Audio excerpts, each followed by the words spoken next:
Hey everyone, Bitcoin is up $5,000 per coin today to $87,000 per coin. Last night when I did the live feed event, we were sitting at just above 82,000 per coin, and now we are above $87,000 per coin. So we're up $5,000 per coin. So where do we go from here? Or where does Bitcoin go from here? The answer is I don't know. You don't know. Nobody knows. All we know is that Bitcoin has absolute perfect monetary properties.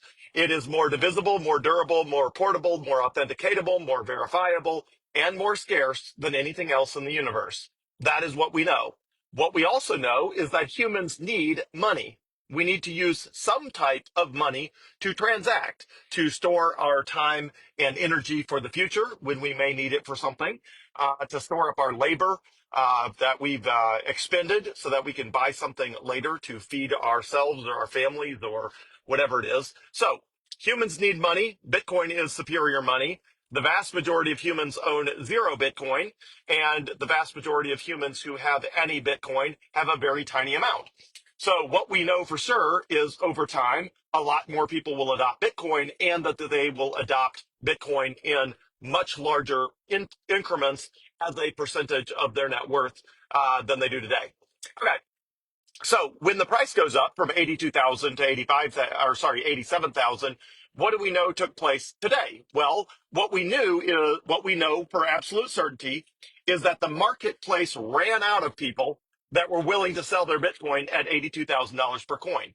Now, how do we know that? Well, we know that with absolute certainty because the Bitcoin market is completely fluid. There's tens of billions, as much as $100 billion of Bitcoin traded between parties. On any given day these days. And so if there was any Bitcoin available worldwide at $82,000 per coin, the price of Bitcoin would not have risen because people want to buy it and people stop being willing to sell their Bitcoin for $82,000 today. They also stopped being willing to sell it for 83,000, 84,000, 85,000, 86,000, and $87,000 today. The only reason we can possibly be sitting at $87,300 per coin right now is because nobody on the planet is willing to sell it for less than that right now. Because if someone went in right now and said, I'll sell some Bitcoin for $85,000, boom, it would immediately sell and it wouldn't have virtually any impact on the price unless you were selling like billions of dollars of it.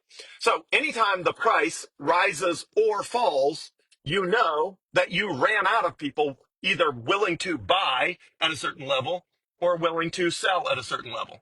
So if we wake up tomorrow and the price has retreated from $87,000 down to, let's call it $86,000, what that means is we ran out of people temporarily that were willing to spend $87,000 per coin, or that people willing to sell it for 86 stepped up. And maybe there's people still willing to pay 87, but they don't have to because there's people available and willing to sell Bitcoin at $86,000 per coin.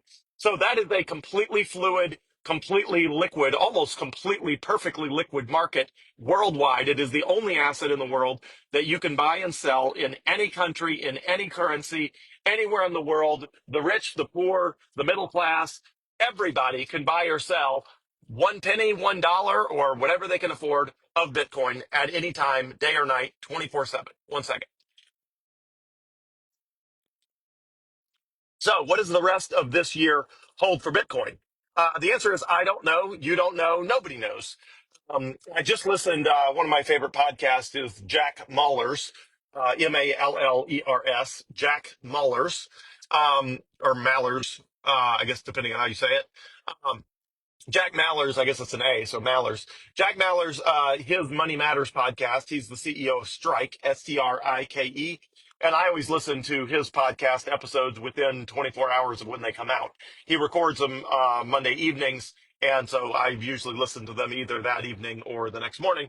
But he is still predicting a Bitcoin price between $250,000 and $500,000 this year.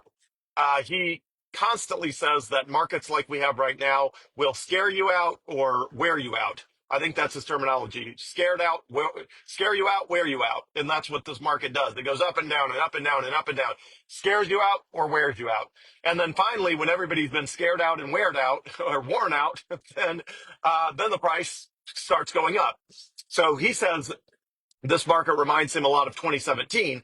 And in 2017, the price was $2,500 in June before hitting above $19,000 by November of that year. So you can go for long periods where it scared you out, wears you out, until suddenly you run out of willing sellers in the 80s and then in the 90s and then in the hundreds. And he's still predicting that we will set a new all-time high in somewhere in the April or May time frame. And again, he's been around Bitcoin for 12 years now, so he's seen quite a few cycles, more than me, since I've only been around Bitcoin about 8 years. So he saw the entire 2017 cycle, whereas I joined the Bitcoin train right on the very tail end of 2017 and 2018. When I bought my first Bitcoin, which was late 2017 and early 2018. So he experienced that huge run up in 2017, and I did not, because I bought my first Bitcoin later in 2017. So anyway, all that to say, nobody knows what the future holds. I just believe long term, in the next 5 to 10 years, Bitcoin will surpass the price of gold. All of the gold in the world is worth $20 trillion right now. All of the Bitcoin in the world is only worth $1.7 trillion. So you've got whatever that is, 12x your money, just to reach parity with gold. And having owned gold in the past, and I still have a small amount of gold, having comparing gold and Bitcoin is radically superior to gold. So I consider it an almost certainty that Bitcoin will go up to $1 million per coin, which is roughly parity with the price of gold. That to me is an almost certainty. Beyond $1 million per coin, I think Bitcoin is much better than gold. But the question is, how much better? Is it twice as good as gold? Is it 5 times as good as gold? Is it 10 times as good as gold? We don't know. I mean, only supply and demand in the marketplace will tell. But I think the value of Bitcoin is significantly higher than the value of gold, given how much better Bitcoin serves as money than gold. Gold really can't serve as money in a modern digital economy, and Bitcoin can, and it was intended for that purpose. So as a result, 1 second here. Well, hold on. There is traffic here. I have no idea what's going on here. All right, I better go tend to this traffic. But short take is, I think there's a great year ahead for Bitcoin. I think now is a fantastic time to buy Bitcoin. It strikes me as very much very much on sale right now. Sorry, there's bad traffic. Better go tend to this. Have a great day, everyone. Great time to buy Bitcoin. Buy as much as you can. Hold on to it as long as conceivably possible. Not financial advice, just what I think is the best thing to do. Have a great day. Thanks.